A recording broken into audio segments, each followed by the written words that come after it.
Radisson drugs party కేసులో తీగ లాగితే డొంకంతా కదులుతోంది. ఈ కేసులో డైరెక్టర్ క్రిష్ పేరు తెరపైకొచ్చింది.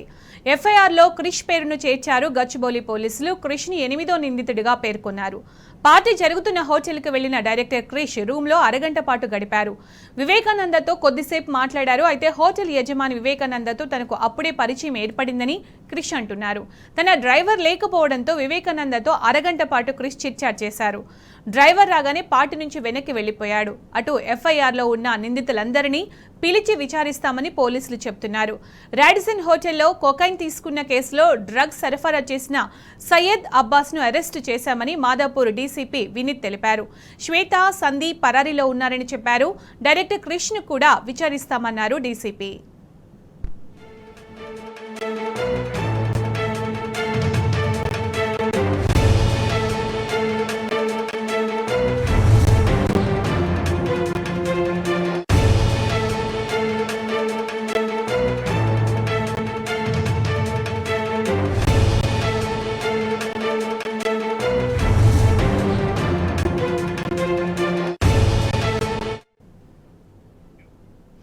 దీనికి సంబంధించిన పూర్తి సమాచారం మా ప్రతినిధి భాస్కర్ అందిస్తారు. భాస్కర్, డ్రగ్స్ కేసులో అప్డేట్స్ ఏంటి భాస్కర్? డైరెక్టర్ క్రిష్ పేరును కూడా దాంట్లో చేశారు. ఎఫ్ఐఆర్ లో క్రిష్ పేరును చేర్చినటువంటి గచ్చిబౌలి పోలీసులు 8వ నిందితుడిగా క్రిష్ పేరును చేర్చినట్టుగా ఎఫ్ఐఆర్ లో తెలిపారు. పార్టీ జరుగుతున్న ప్రాంతానికి వెళ్ళినటువంటి డైరెక్టర్ క్రిష్ పార్టీ జరుగుతున్న రూమ్ లో అరగంట నుంచి 45 నిమిషాల పాటు కూర్చున్నట్టుగా అధికారులు చెప్తున్నారు. వివేకానందతో పాటు కొద్దిసేపు మాట్లాడినటువంటి క్రిష్ హోటల్ యజమాని వివేకానందతో అప్పుడే పరిచయం ఏర్పడిందని కూడా ఆయన చెప్తున్నారు. తన డ్రైవర్ లేకపోవడంతో వివేకానందతో అరగంట పాటు నేను చిట్చాట్ చేశానని చెప్తున్నాడు. డ్రైవర్ రాగానే పార్టీ నుంచి వెనక్కి వెళ్లిపోయానని చెప్తున్నటువంటి క్రిష్ ఎఫ్ఐఆర్ కు సంబంధించినటువంటి దాంట్లో నిందితులకి అందరినీ కూడా పిలిచి విచారిస్తామని చెప్తున్నటువంటి పోలీసుల నేపథ్యంలో రాడిసన్ హోటల్ కు నేను వెళ్ళడం నిజమే. సాయంత్రం ఒక అరగంట మాత్రం నేను అక్కడ ఉన్నాను. ఫ్రెండ్స్ ని కలవడానికి మాత్రమే అక్కడికి వెళ్ళాను. ఈ విషయం పోలీసులకు కూడా చెప్పాను.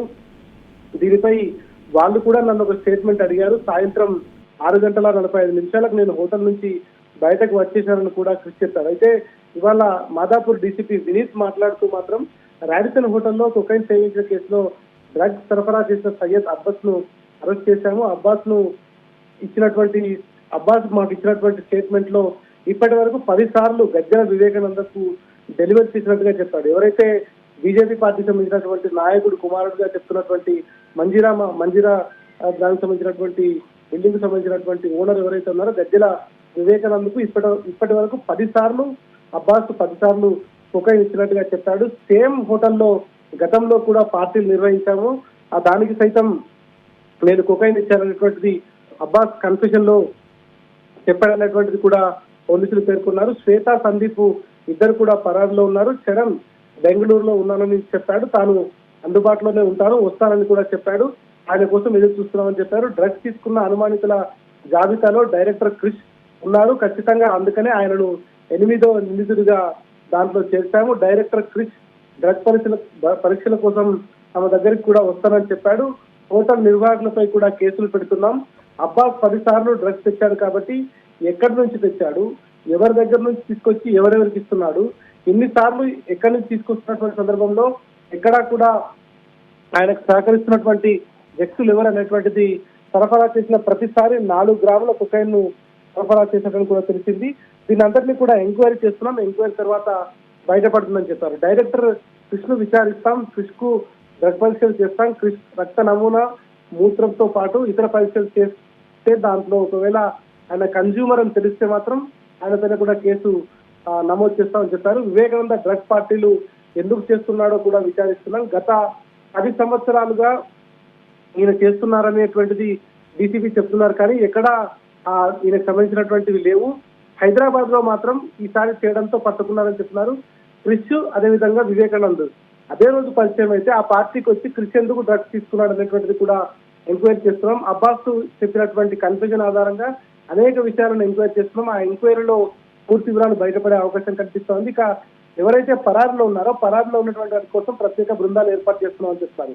ఇక ఇది కొంచెం అంటే వీళ్ళంతా కూడా సొసైటీలో కొంత గౌరవప్రదమైనటువంటి వృత్తిలో ఉన్న వాళ్ళు, ప్రొఫెషనల్ గా బయట కనిపిస్తున్న వారు, బిజినెస్ మ్యాన్లు, సినిమా ఇండస్ట్రీకి సంబంధించిన వాళ్ళు, ఇతర వర్తక వాణిజ్య సంస్థల్లో కూడా పెట్టుబడి ఉన్నటువంటి బడా నేతలు కాబట్టి కొంత హై ప్రొఫైల్ కేసు కాబట్టి దీన్ని జాగ్రత్తగా డీల్ చేస్తారా లేదా అనేటువంటిది కూడా చూడాల్సిన అవసరం కనిపిస్తోంది.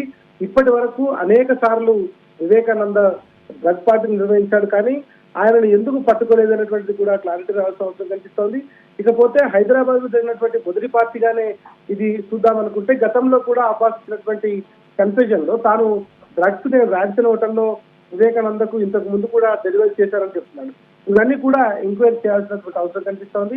ఏది ఏమైనా పోలీసులు ఈ కేసులు కొంత హై ప్రొఫెషనల్ కేసు కాబట్టి దీన్ని ఎట్లా ముందుకు తీసుకెళ్తారు, దీంట్లో ఉన్నటువంటి వారిని ఎట్లా బయటకు తీసుకొస్తారు, లేదంటే ఏదైనా ఐరవీలకు తగ్గుతారు అనేటువంటిది మాత్రం తెలియాల్సిన అవసరం కనిపిస్తోంది.